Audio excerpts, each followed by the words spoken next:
బేసిక్గా మీకు ఏ ప్రాబ్లం వచ్చినా నాకేంటండి మా సార్ ఉన్నారు అంటారండి మీరు ఎవరితో అయినా. అవును అంతేనా? అంతే. నాకేంటి శ్రీన్ గారు ఉన్నారు, నాకే భయం లేదు. సపోజ్ నన్ను కొడతారేమో మాధురి గారు ఇది అడిగితే. సపోజ్ శ్రీనివాస్ గారు ఎవరినైనా ఇష్టపడితే మీరు ఏం చేస్తారు?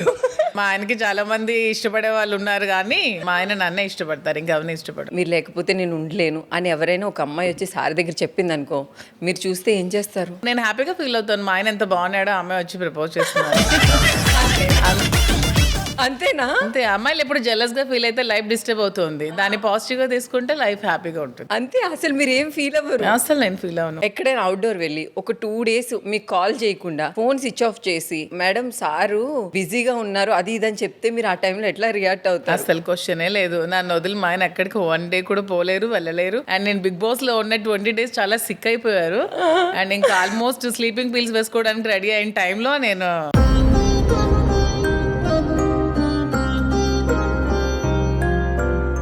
కూడా రావాలనే బయటకు అవును. మీరు వచ్చేసాను. ఎందుకు మాధురి గారు బిగ్ బాస్ హౌస్ లో మీరే అడిగి వచ్చారంటే ఏంటి అది? లేదు, అసలు ముందు అతను వెళ్ళొద్దన్నారు, నేనే నా బలవంతం మీద వెళ్ళాను. కానీ అసలు నేను ఉండలేకపోయాను, చాలా కష్టం అనిపించింది. అవునా? చాలా కష్టమా అండి అక్కడ ఉండడం? నాకు కష్టం మా ఆయన వదిలి ఉండడం. అది కూడా మీది కొత్త ప్రేమం కదా. అలానేం కాదు, తనకి ఎవరు లేరు కదా, తను ఒక్కలే కదా, తను చూసుకోవడానికి ఎవరు ఉండరు కాబట్టి సో ఒక్కలే ఒంటరి అయిపోయారు తను బాగా. మాధురి గారు మీకు సార్ అంటే చాలా చాలా ఇష్టం, మీరంటే కూడా సార్కి చాలా ఇష్టం. ఎందుకంటే ఇప్పుడున్న ఈ సొసైటీని ఫైట్ చేసి ఉండాలంటే చాలా కష్టం. మన ఇష్టం వేరు, పక్కన వాళ్ళ ఇష్టం వేరు. అవును. మీరు అంతా ఫైట్ చేసి ఆయన కోసం మీకు ఎప్పుడైనా అనిపిస్తుందా, అమ్మో నేను ఈయన కోసం ఇట్లా నిలబడ్డాను కదా, ఈ సొసైటీ గురించి నేను ఒక్కసారి కూడా ఆలోచించలేదని మీకు ఎప్పుడైనా అనిపించిందా మ్యామ్? నాకు ఎప్పుడు అనిపించలేదు. ఎందుకంటే ఈ సోకాల్ సొసైటీ మనకేం ఫుడ్ పెట్టదు, మన కష్టంలో ఉన్నామంటే ఎవరు పోషించదు, 2 రాళ్ళేసి చంపేస్తారే తప్పితే మన ఏమీ చేయరు.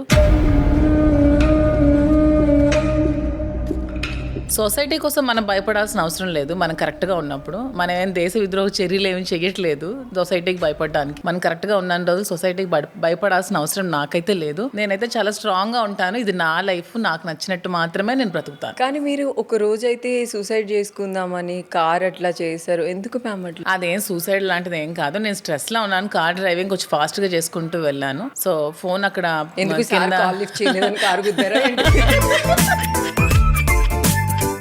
ఫోన్ పడిపోయింది. స్ట్రెస్ బాగా అక్కడ అప్పటికే చాలా గొడవలు అవుతున్నాయి కదా, నిద్ర లేకుండా చాలా డేస్ ఉన్నాను. ఆ టైంలో డ్రైవింగ్ చేస్తూ అలా కొంచెం. మ్యామ్ మీరు బేసిక్గా ఇప్పుడంటే మీకు అలవాటు అయిపోయింది, కామెంట్స్ ఇట్లా పెడతారు, ఇట్లా ట్రోల్ చేస్తారు అనేది మీకు అలవాటు అయిపోయింది. కానీ ఆ టైంలో మీరు ఇవన్నీ ట్రోల్స్ ఇవన్నీ కూడా ఎట్లా ఫేస్ చేశారు మ్యామ్? అమ్మో చాలా బాధ అనిపించేది. ఇప్పటికీ ఒక 80% 90% మనకు పాజిటివ్ అయినా ఇంకొక 10% ఎక్కడో ఒక దగ్గర ఉంటూనే ఉంటారు. నాకే కాదు, సమాజంలో ఉన్న ప్రతి మహిళకి ఉంటూనే ఉంటారు. మన ఇంట్లో కూర్చున్నంతసేపు ఎవరు పట్టించుకోరు. మనం కొంచెంగా సోషల్గా మూవ్ అయ్యి బయటకు వచ్చి కొంచెం యాక్టివ్గా ఉన్నామంటే ఖచ్చితంగా మన మీద ఏదో ఒకటి మాట్లాడుతూనే ఉంటారు. ఖచ్చితంగా ఆడపిల్లకి తన నచ్చిన బట్టలు వేసుకుంటే అలా బట్టలు వేసుకుంది అంటారు, గట్టిగా మాట్లాడితే గట్టిగా మాట్లాడుతుంది అంటారు, గట్టిగా నవ్వితే గట్టిగా నవ్వుతుంది అంటారు, ఏమి చేయకుండా కూర్చుంటే దీనికి ఏమీ రాదంటారు. సో ఎలా ఉన్నా ఏదో ఒకటి జడ్జ్మెంట్ ఇస్తూనే ఉంటారు.